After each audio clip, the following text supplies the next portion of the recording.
Salam saudara terkasih dalam Yesus, salam jumpa pada renungan harian Embun Pagi. Hari ini kita akan mendengarkan firman Tuhan untuk menuntun kita, dan sebelumnya kita bersatu di dalam doa. Damai sejahtera Allah yang melampaui segala akal dan pikiran, itulah yang memelihara hati dan pikiranmu. Dalam Kristus Yesus Tuhan, amin.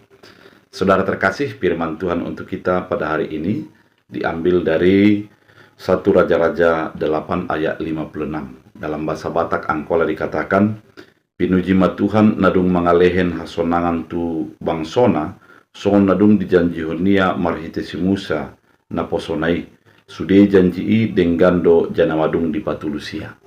Dalam bahasa Indonesia, terpujilah Tuhan yang memberikan tempat perhentian kepada umatnya Israel, tempat seperti yang difirmankannya dari segala yang baik, yang telah dijanjikannya dengan perantaraan Musa, hambanya. Tidak ada satupun yang tidak dipenuhi.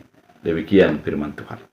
Saudara terkasih di dalam Kristus Yesus, kalau kita ingat bagaimana orang Israel berada di tanah Mesir, kemudian dengan pertolongan Allah melalui Musa, maka mereka kembali kepada tanah Kanaan, tanah perjanjian, di mana di dalam keberangkatan mereka dari tanah Mesir merupakan sebuah janji penyertaan Allah, di mana Tuhan akan memberikan kekuatan, akan menuntun mereka, kemudian menjauhkan daripada segala rintangan, dan mereka menjadi menerima tanah perjanjian itu kembali dan hidup di dalamnya. Ketika orang Israel menjadi hidup di dalam tanah perjanjian itu, di dalam tanah Kanaan, adalah suatu hal yang selalu mereka ingat, mereka kenang bahwa apa yang sudah diperbuat Allah merupakan sesuatu yang besar. Bahkan dikatakan pada kitab-kitab Taurat, dikatakan bahwa mereka harus mengingat itu, apa yang sudah diperbuat Allah dan apa yang sudah dilakukan Allah untuk menjadi keselamatan umat itu. Saudara terkasih di dalam Kristus Yesus, ketika mereka sudah hidup di dalam tanah Kanaan, maka mereka harus mengingat apa yang sudah dilakukan Allah dan hidup di dalam janji setia Allah.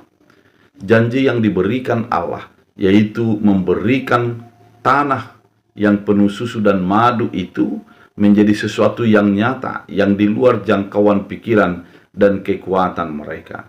Sehingga melalui firman Tuhan diingatkan bahwa janji setia Allah yang diberikan bagi umat itu merupakan sesuatu bukti bahwa Allah tidak pernah mengingkari janjinya. Dia selalu setia dan menjadi memenuhi apa yang sudah dia janjikan kepada umat itu. Melalui firman Tuhan kali ini, sekaligus mengingatkan kepada kehidupan orang-orang percaya sampai pada saat ini.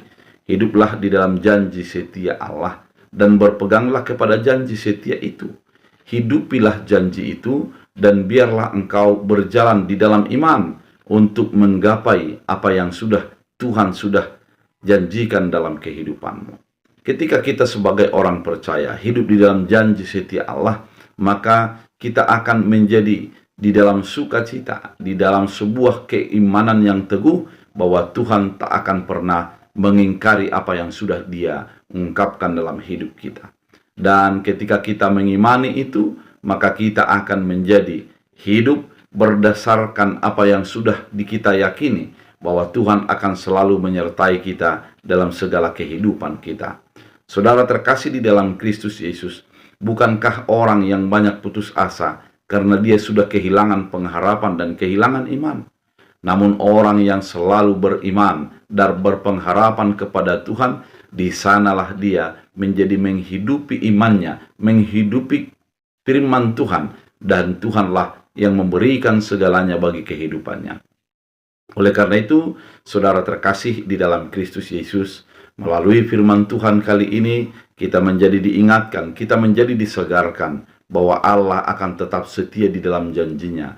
Janji penyertaan, janji berkat, dan janji keselamatan yang sudah diberikan Allah bagi hidup kita, yang pasti Dia akan memenuhinya. Oleh karena itu, sebagai orang percaya, kita hidup di dalam janji setia itu dan mengimani janji setia Allah akan Dia berikan bagi kehidupan kita. Dengan demikian, kita menjadi orang-orang yang selalu mengandalkan Tuhan di dalam segala keadaan yang kita hadapi.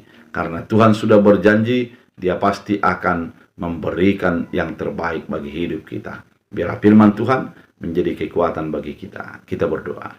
Terima kasih Tuhan atas firman yang begitu indah, mengingatkan kami agar kami hidup mengingat janji setia Allah. Biarlah melalui firman-Mu ini, kami menjadi tetap beriman di dalam segala hal yang Tuhan izinkan dan bolehkan terjadi bagi hidup kami. Dalam Kristus Yesus, amin. Tuhan Yesus memberkati.